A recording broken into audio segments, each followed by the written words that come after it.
Hiya Monstaz and welcome! For tonight, I have 5 really weird, kinda gory funeral stories. Have you ever wondered what goes on behind the doors in a funeral home? What are your thoughts about being embalmed? Be sure to leave those comments below. Well Monstaz, be sure to hold on to your teddy and let the stories begin.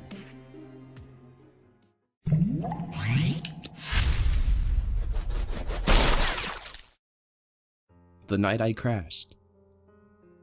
It was a late night of being on call. It had been quiet most of the night. I had just gotten to bed for the night when the on-call cell phone began to chirp.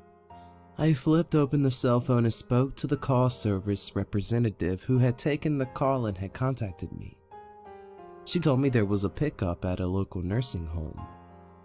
I got out of bed and put on my suit, and grabbed my keys and headed out to the white, unmarked funeral van. It was very late at night. No one was out on the road, so my commute to the nursing home was quite simple. I went in and told the receptionist who I was and why I was there. She pointed to the room 134 just down the hall.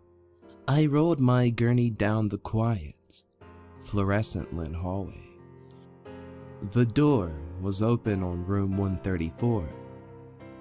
The room was dimly lit, and the body of an elderly lady lay peacefully in the bed. I put her on the gurney and rolled her out.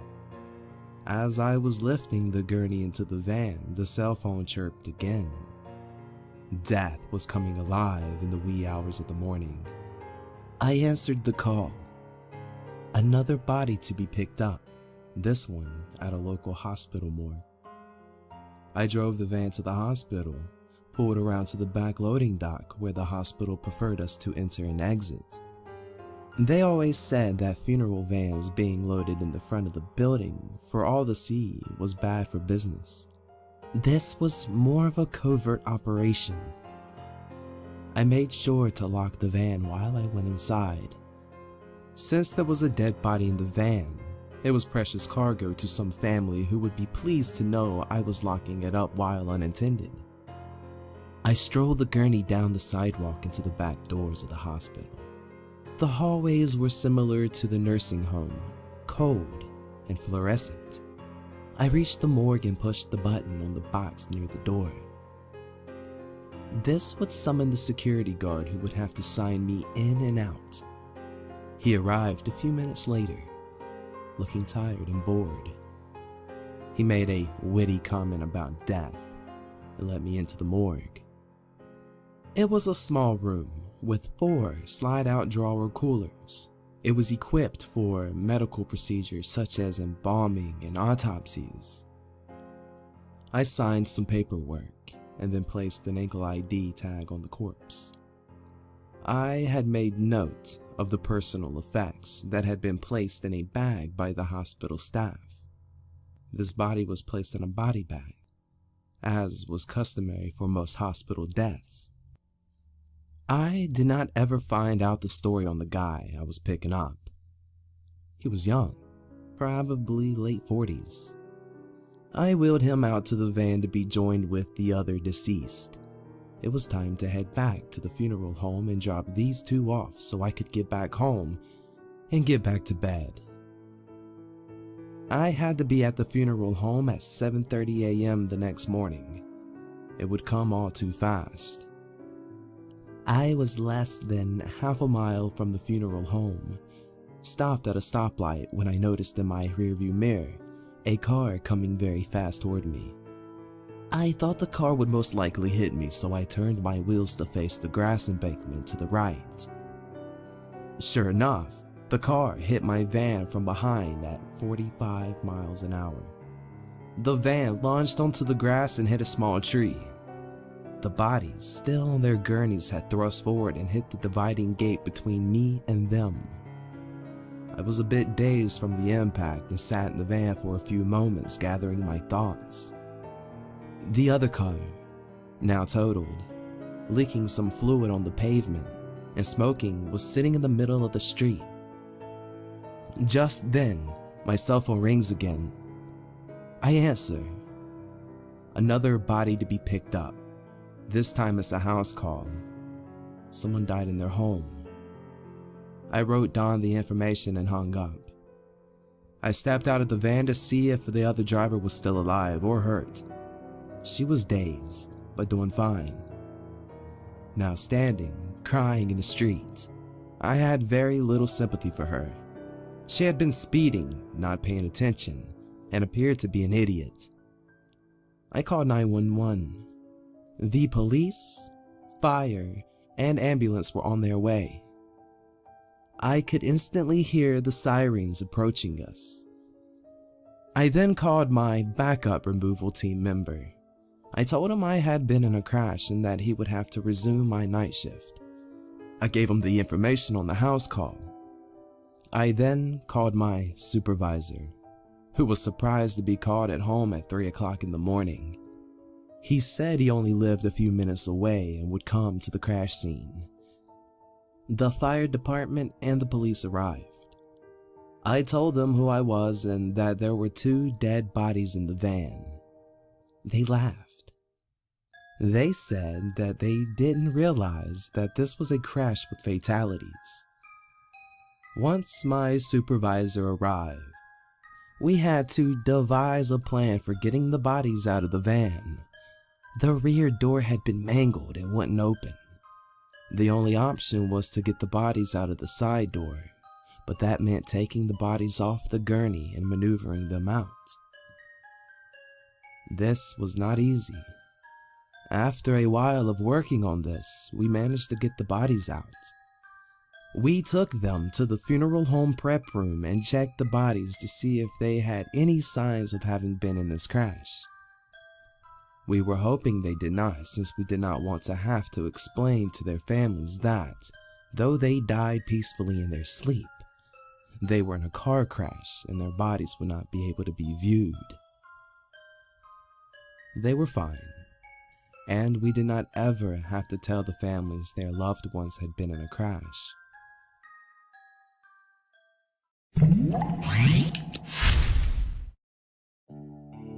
Busted ankles. My partner and I drove down the quiet neighborhood street in our unmarked navy blue van.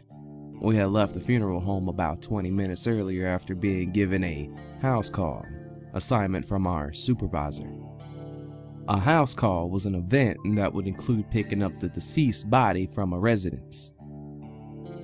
It could be tricky since the person could have expired in a variety of hard-to-get places within the home. Often we'd find them laying in their bed, or oftentimes laid out on the floor after having collapsed from some unexpected ailments such as a heart attack. We did not have any reason to believe this assignment would be any more difficult than any other house call, but we became suspicious that something was up when we saw a police car parked in front of the home and 2 officers waiting outside. It was not uncommon to have a police officer on the scene of a death that occurred in the home. They often would wait for us to arrive and promptly leave upon seeing our van drive up. Something seemed different about this case. The officers met us at the van with a dazed look on their face. They said, "You don't want to go in there without a mask." Officers were generally experienced in situations involving death and nothing ever seemed to faze them. But these 2 looked as though they were ready to vomit at the slightest provocation. There's a cat in the house, seems to be the lady's pet. We'll call the animal control. The lady has been here, we suspect, for about 3 days. She's in the bathroom.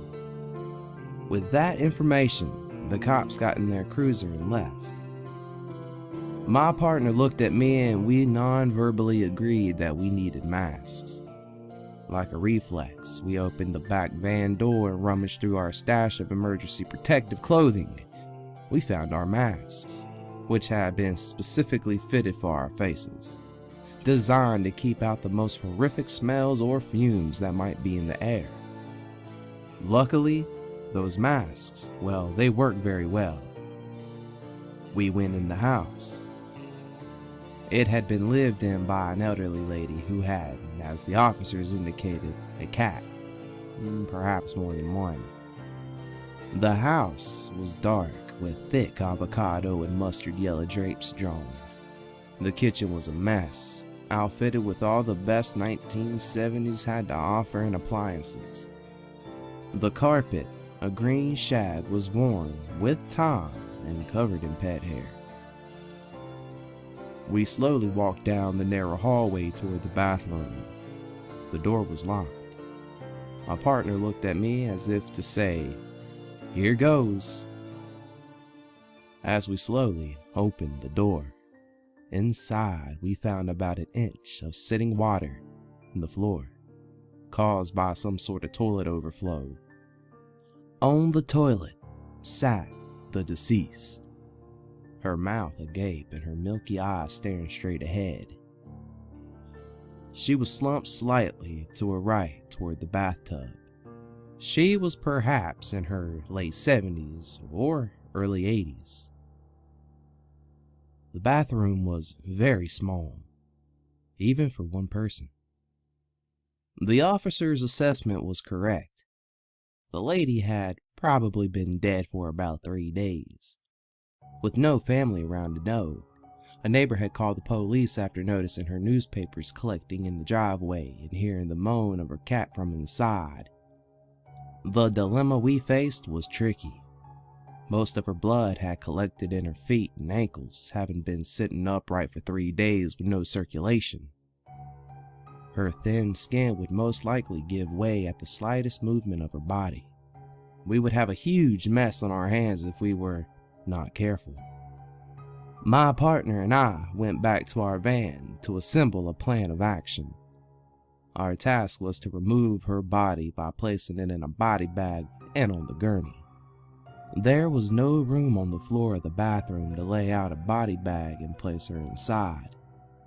We would have to somehow pick her up and carry her out, down the hallway and into the living room in order to place her in the body bag. But how would we do it without getting blood and body fluid all over the house and ourselves? My partner, who was currently in school to become a criminologist, was not one's idea of a funeral home removal staff worker. He was in his mid-20s, with designer glasses and a clean-cut hairstyle. He looked very studious and smart, and in fact he was. Often quiet, he was confident and in control. I was glad to have him on the job with me. The others on our staff would wanted to make crude jokes of our outlandish exclamations about the situation. We would have spent much of our time talking about how gross it was and how we didn't want to touch her rather than just getting the job done. My partner, though disgusted, was level-headed and had ideas of how to get the woman off the toilet and into the body bag. Now, the plan was for one of us to get on the right side of her and the other on the left, and we gently lift her from under her arms and carry her out the door.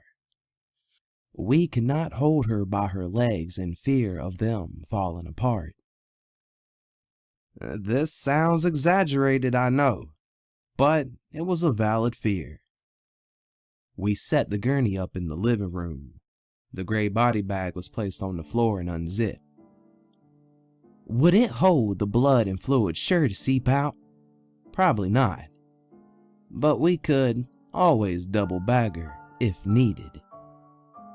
We put on protective gear over our clothes and shoes. Our masks were placed in where we were on our way into the bathroom. We had discussed the need to move very slow and gentle so that her legs and feet would not gush open. I had got on the left between the bathtub and the body. My partner got on the right, and with a visual cue, we both gently lifted.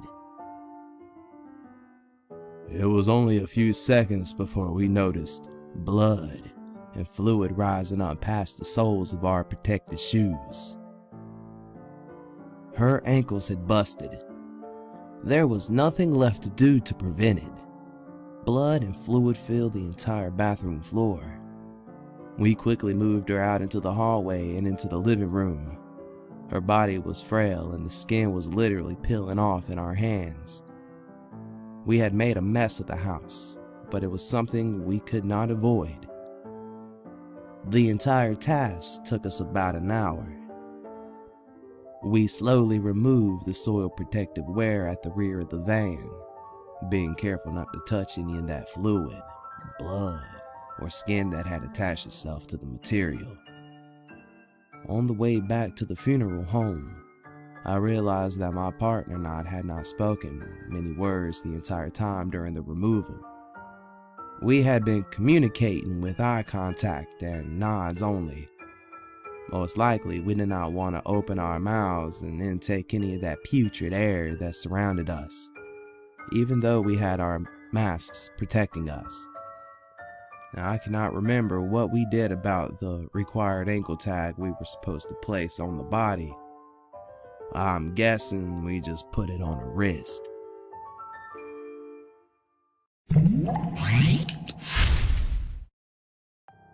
Lives cut short. Anytime a call came in from the city medical examiner's office for a body pickup, we knew it would be bad. People normally were taken to the EME, who had been murdered or in a car accident. My first ME pickup was a mess. It was a car accident victim, a 19-year-old male and his 21-year-old girlfriend. Both had been severely beaten up in the high-speed wreck. I pulled the van into the dimly lit ME garage. Once I was in, the garage door closed so that the public could not see the horrific sight that would transpire. I entered through the glass double doors leading into my ME morgue. A large man wearing bloody scrubs, rubber gloves, and a surgeon's mask came in with a clipboard. "Hi, are you from the funeral home?" "Yes," I replied. I haven't seen you before. Must be new." "I'm Tom," he said. I was glad he did not extend his hand for a friendly handshake. Though I too had on rubber gloves, I did not care to shake his bloody hand. "Let me get the personal effects. I'll be right back," Tom said as he disappeared behind the door that said ME office. The bodies, both on the gurneys and in body bags, were to my left, awaiting their trip to the funeral home. I had been trained that no matter how grotesque and mangled a body was, I would be required to unzip the body bag, locate the foot, and compare the ID numbers on my paperwork with the ID on their tag. Then, I would be required to attach another tag with the funeral home ID number, which would be a different number. I would prepare the tags before arriving on scene at the removal so that the removal could be done as quickly as possible. The body bags in the case were white. Though the zippers were closed, they were bloody, which meant that inside of the body bag would most likely be a mess. It was not only the car wreck that had caused the mess, but the autopsy that had been performed at the ME. Autopsies were standard in accidents and murders, and always included the opening of the chest cavity, which often could be re-sewn shut, but never cleaned up. I unzipped the first bag. The smell was horrific. It smelled mostly of blood and body fluid. The bodies had not yet began to smell of decomposition, but the smells were very gross. My gag reflexes engaged as I tried to keep from throwing up. I was glad the ME was in the other room. I imagine he would have made fun of me if he had seen me dry heave. Unfortunately, the body bag had to be completely unzipped for me to find the foot. I located the guy's foot, which was attached to the mangled leg that had been broken in 3 places. I attached the ankle tag quickly and re-zipped the bag. Now, my rubber gloves were bloody as hell. I moved over to the second body, unzipped the bag, located the ankle and attached the tag. The girlfriend's leg was not as badly damaged as her boyfriend's, but her face was severely damaged. The ME came out of the office with 2 plastic Ziploc bags that were their personal items, a wallet, some jewelry, and a watch. These items would have to be documented once back at the funeral home so that they made it back to the family. I transferred the body bags onto my own gurneys and loaded them into the van. Upon arriving back at the funeral home, I was met in the parking lot by 2 of the embalmers, who looked like kids on Christmas morning. They had spoken to the funeral director about the victims and were excited that they would have about 8 hours of reconstructive work to do on the bodies to prepare them for the viewing. We rolled the gurneys in, and we immediately transferred them onto the embalming tables. Boyfriend and girlfriend, side by side for the last time. Kinda weird. The bodies were so badly mangled. I remember the embalmers placing broomsticks in their legs to give them shape and using a liquid gel that could be injected into the face with a syringe. The gel was kind of like Botox, and it would fill out features on the face that had deflated after the person died. This technique could make one look more the way they looked in life. I remember a lot of this being used on the car crash victims to make them look less banged up. The bruising on the face was covered generously with makeup. A current photograph of the victim was set up next to the embalming table to use as reference. Once these 2 were embalmed, they were back in my care as another removal staff person and I dressed them in their burial clothes and placed them into their caskets. Before the burial clothes could be put on, the bodies had to be dressed in plastic pants and shirt in the event that there would be some purging or leaking of the fluids during the funeral. This was common for victims whose bodies had been severely mangled and lots of embalming fluids and sewing had been done during the embalming process. The last thing a funeral director wanted was for the body to seep out fluids while the mourners were viewing the body. This could be a traumatic experience for the mourner, depending on who it was. It was sad to see these 2 lives cut short. I was sure to drive safely and slow for the next several weeks as I would recall the horrific events of careless driving. Though I never had any interactions with the family of these 2, I know it was a sudden, tragic shock that rocked their lives. I did not envy their grief.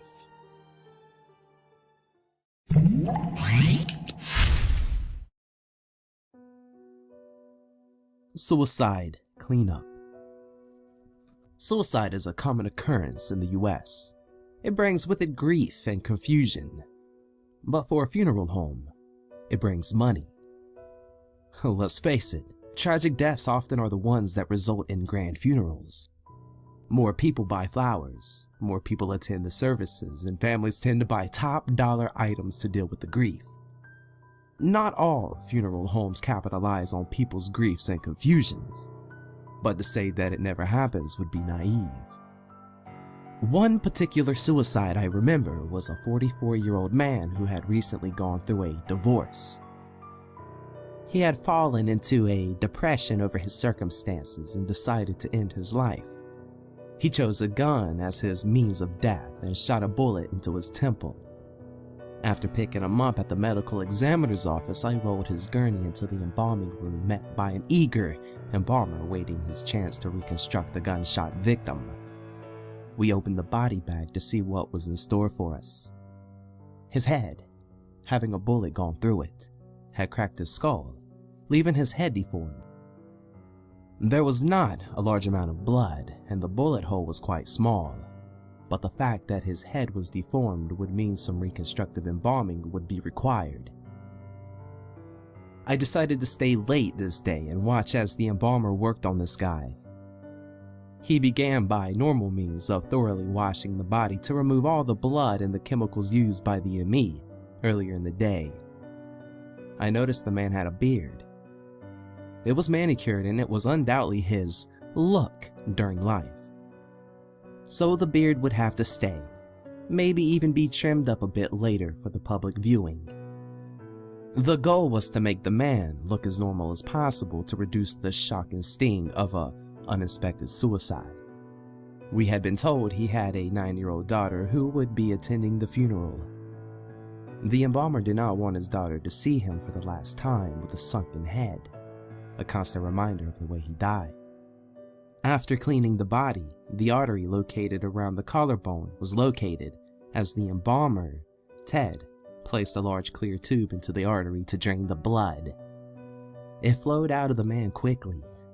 Simultaneously, formaldehyde was being pumped into his veins with another tube that went into a vein located in his inner thigh. This process took a while, but eventually the man was drained and refilled with pink formaldehyde. Next, it was time to reconstruct the head. Ted took a scalpel and scored his head into sections, like you would an orange. The peeled back skin, like it was simply a hat the man was wearing. It reminded me very much of something you would see in a horror movie. It almost was as if it wasn't real, which is how I was able to watch without passing out. Finally, Ted located and revealed the man's skull, which was cracked in 3 places. Ted took a saw and cut the skull, removing it from the man's head. He took the skull pieces to the sink and washed them thoroughly. He then showed the marks on the inside of the skull, indicating that the bullet had entered the skull and ricocheted around before settling into the man's brain. The skull was now in 3 pieces and would have to be reshaped. Ted was not sure how he was going to do this exactly, but he began by carefully applying a superglue component to the 3 pieces, putting them back together. Next, he took some white gauze and wrapped the skull in gauze and applied a layer of glue over the gauze to give it strength. It was very much the way movie scene designers might reinforce a prop for a play. Once the skull was back in its original shape, we placed it back in the man's head and stuffed it with more gauze to give it more shape. He carefully sewed the head back together, hiding the sutures with the man's hair. Very creative. Ted told me that he needed to use the original skull and restore it so the man would look himself. If he had removed the skull and replaced it with a foreign object, the man might not look the same. Now it was time for makeup. This would be required to fill the hole in the man's temple as well as give him color and life, so his daughter's last image of him would not be too horrific. A putty was used to fill the hole in his head, and makeup was applied in the area. It was so well done that no one would have ever known where the bullet had gone into, even if they were to look real close. Finally, he was ready for dressing. I remember the suit as a gray pinstripe suit and a gray-blue tie. I dressed him and got him suited in his casket. It was an amazing transformation from a man I had picked up from the ME the day before. He looked normal again. The horror of the suicide was no longer visible with the blood and gore, but rather by a resting human body in a casket. I always wondered what his family thought when they looked at him in the casket. Were they mad? Were they hurt? Were they scared? Probably all the above. But at least they never had to see the horrible sight we saw. No one should have to see his or her loved ones in that way if it can be helped.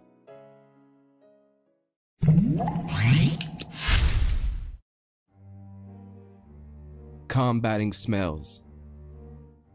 It has been a while since I have written a blog. I guess I've been super busy or preoccupied with other things. I wanted to share a story about a product we often used in the prep room of the funeral home. It was a cinnamon scented air freshener.